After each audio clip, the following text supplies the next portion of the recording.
सब बड़े रंगदार जान हमारा से करेला सा छेड़ छाड़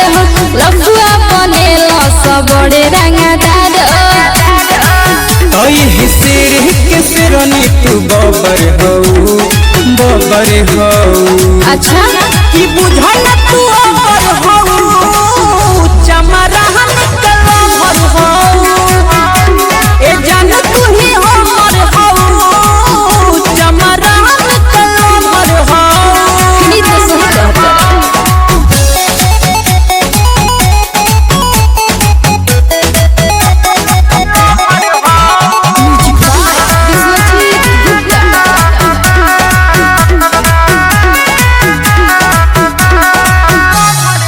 हमरा के छेड़ी के बोलो सब बोली अपना के बुझेला सब बाहुबली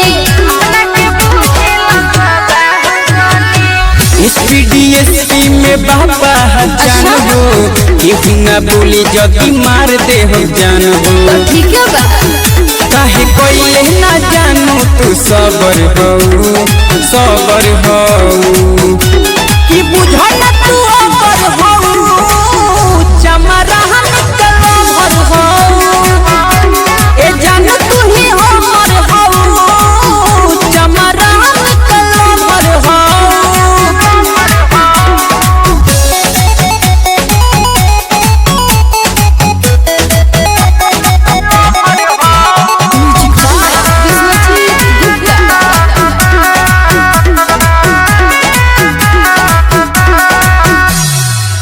हो गइल बा पानी सदे के पार हो कदम डर जदी करेला प्यार रावरा जाने के हो तू जान हो तुहर खाती दे दी परन हो राजू मनीष के जानत ना खबर हो